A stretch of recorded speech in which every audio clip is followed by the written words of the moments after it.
Assalamualaikum warahmatullahi wabarakatuh. Alhamdulillahilladzi asbagha alaina ni'amahu dhahiratan wa batinah wassalatu wassalamu ala Rasulillah wa ala alihi wa sahbihi wa mawala.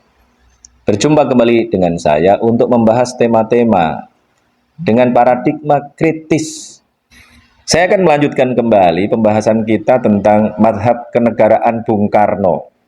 Karena kita sudah bahas pada kesempatan sebelumnya bahwa Indonesia merdeka oleh para pendiri bangsa kita kemudian dikonstruksi sebagai nation state yang religius. Ini adalah temuan dalam disertasi saya yang saya pertahankan di UI pada tahun 2010, 13 tahun yang lalu, nation state yang religius. Jadi dari istilahnya, kalau sekarang istilahnya tentu saja negara nasional gitu, negara kebangsaan, tidak ada religiusnya, tetapi sesungguhnya dengan dasar Pancasila religiusitasnya itu ada, nilai-nilai religiusitasnya itu jelas sekali.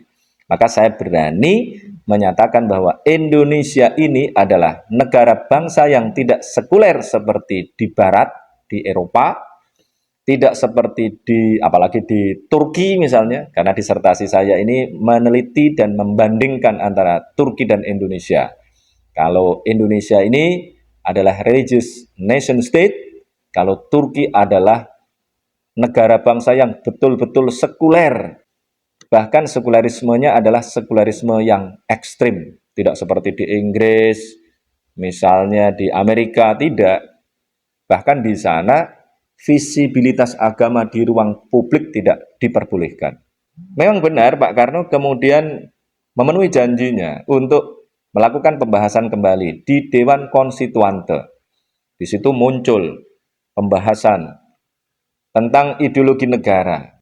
Kelompok Islam kemudian mengajukan argumentasi tentang pentingnya umat Islam mentransformasikan ajaran-ajaran Islam ini ke dalam produk kebijakan politik kenegaraan, dan itu hanya mungkin terjadi kalau Indonesia ini dikonstruksi sebagai negara Islam. Karena perdebatan sangat alot, maka kemudian terjadi deadlock. Karena terjadi deadlock itulah maka kemudian Pak Karno melakukan dekret. Kemudian dibubarkan ini Dewan Konstituante. Akhirnya macet, sudah tidak terjadi lagi pembicaraan tentang ideologi negara. Akhirnya sudah berhenti. Ya, negara Indonesia merdeka adalah negara yang dikonstruksi sebagai nation state berdasarkan Pancasila. Dan dalam sejarahnya kemudian terjadi represi terhadap kelompok Islam. Masumi kemudian dibubarkan. Umat Islam kehilangan partai politik yang sebelumnya menjadi sarana untuk memperjuangkan aspirasi politik mereka. Memang masih ada NU juga di situ.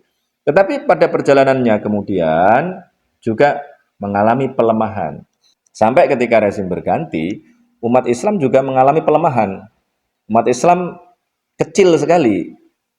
Aspirasi politik umat Islam yang besar itu tidak seperti sebelumnya di awal kemerdekaan.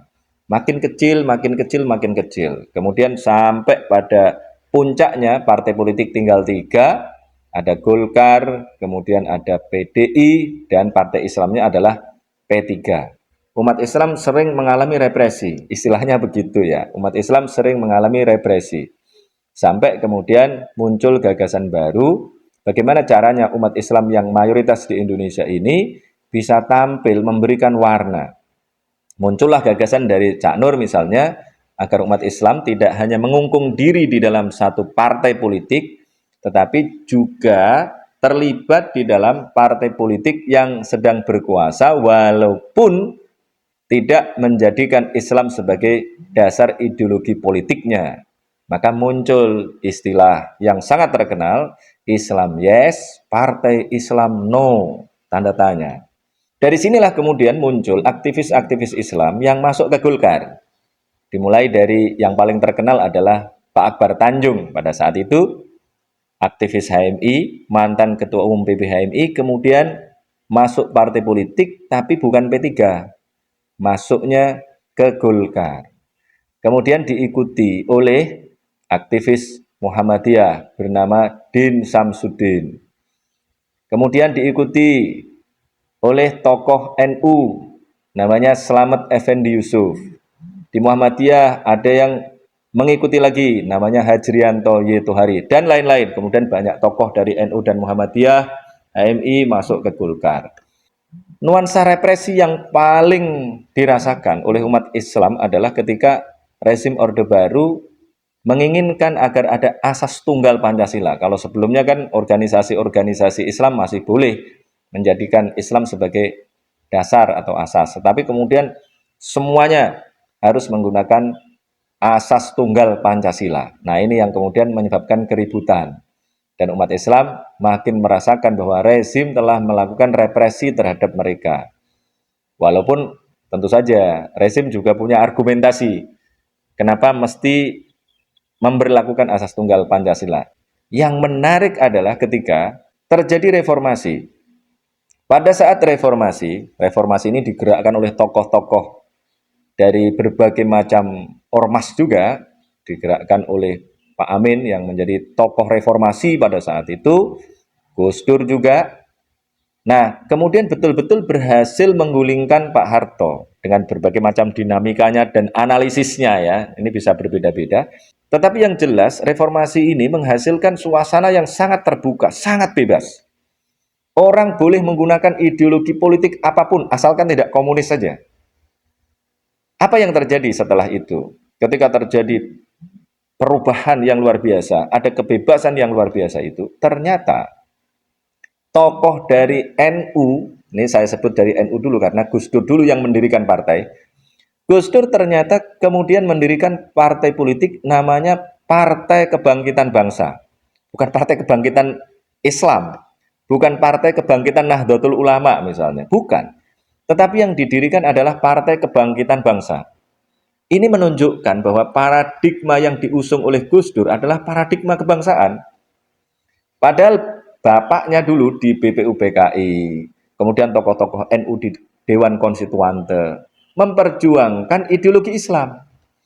Tetapi ketika Gus Dur punya kesempatan mendirikan partai politik, yang diusung, yang didirikan justru Partai Kebangkitan Bangsa. Ini dari NU ini, tokoh dari NU. Kemudian tokoh dari Muhammadiyah, Pak Amin Rais, mendirikan partai politik. Partai politiknya bernama Partai Amanat Nasional. Ini ada sejarahnya soal nama ini. Mestinya ada 3 itu yang mau dipilih. Partai Amanat Nasional, Partai Amanat Rakyat, atau Partai Amanat Bangsa. Tapi sejak awal katanya sudah kalah Partai Amanat Bangsa. Tinggal ada 2, PAN dan PAR, Partai Amanat Rakyat dan Partai Amanat Nasional. PAN ini didukung oleh Pak Fatwa, AM Fatwa. Kemudian voting, tetapi ternyata yang menang Pak AM Fatwa, kubunya Pak AM Fatwa. Maka partai yang diinisiasi Pak Amin Rais ini tidak bernama Partai Amanat Bangsa, tidak bernama Partai Amanat Rakyat, tapi Partai Amanat Nasional. Coba bayangkan, 2 kata bangsa dan nasional ini kan sama, yang satu bahasa Inggris, yang satu bahasa Indonesia, gitu aja. Artinya sama. Jadi kalau mau kita bolak-balik, PAN itu ya bisa disebut sebagai Partai Amanat Bangsa, PKB bisa disebut Partai Kebangkitan Nasional. Tetapi inti yang ingin saya sampaikan adalah tokoh-tokoh Islam dari NU dan Muhammadiyah yang nenek moyangnya dulu secara politik menginginkan agar Indonesia merdeka, dikonstruksi sebagai negara Islam, ternyata kemudian mengalami perubahan. Gagasannya sama dengan gagasan Pak Karno. Partai Amanat Nasional, Partai Kebangkitan Bangsa, Partai Amanat Bangsa, Partai Kebangkitan Nasional. Jadi gagasan Bung Karno ternyata menjadi pilihan madhab bagi mereka ini. Karena melihat memang Indonesia ke depan ini perlu didesain secara lebih kuat sebagai negara bangsa yang religius. Ini menunjukkan bahwa gagasan Bung Karno untuk membangun negara Indonesia sebagai nation state tadi itu ternyata lebih membumi dan kemudian makin bisa diterima oleh berbagai macam kalangan. Memang ada kelompok-kelompok tertentu yang ingin melanjutkan gagasan-gagasan awal merdeka itu. Misalnya dulu pada zaman reformasi ada partai bulan bintangnya Pak Yusril Ihza Mahendra, tapi jumlahnya kecil dan makin lama makin hilang sampai sekarang tidak bisa masuk parlemen. Kemudian ada PK, kemudian menjadi PKS sekarang. PK awalnya juga sangat formalistik. Kemudian berubah, mengalami perubahan. Setelah menjadi Partai Keadilan Sejahtera, gagasan politiknya juga makin terbuka. Bahkan kemudian yang ditiru adalah Partai AKP di Turki. Nah, PKS sering melakukan studi banding dulu pada saat ketua umumnya Pak Anies Mata yang sekarang bikin Partai Gelora, itu studi bandingnya ke Turki untuk melihat AKP. AKP ini adalah partai politik yang dipimpin oleh dulu adalah Abdullah Gül, kemudian Erdogan yang sekarang ini. Nah, ini adalah partai politik yang kemudian banyak ditiru oleh Partai Keadilan Sejahtera. Maka juga mengalami perubahan. Sekarang justru menjadi partai terbuka. Tinggal P3 saja yang menjadikan Islam ini sebagai basis. Karena ini tentu saja berdasarkan berbagai macam pertimbangan saya kira. Tetapi tidak pernah P3 kemudian menginginkan agar Islam ini menjadi dasar negara lagi misalnya. Kita tidak pernah dengar itu. Ini hanya persoalan bagaimana mempertahankan konstituen saja dari masyarakat muslim yang sudah mengenal P3 sejak dari dulu. Kalau berubah nanti konstituennya bisa hilang itu. Nah, ini menunjukkan bahwa tadi sekali lagi madhab kenegaraan Bung Karno ini ternyata makin diterima oleh masyarakat Muslim Indonesia. Maka gagasan madhab Bung Karno dalam kehidupan politik kenegaraan ini menjadi sangat relevan. Dan jangan dikira ini bukan bagian dari fikih. Masalahnya adalah umat kita ini terlalu dikungkung oleh paradigma fikih yang terbatas hanya pada soal ibadah dan muamalah.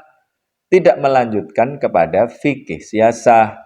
Justru pemikiran-pemikiran Bung Karno inilah yang makin relevan untuk kehidupan kita dalam konteks fikih siasah di Indonesia.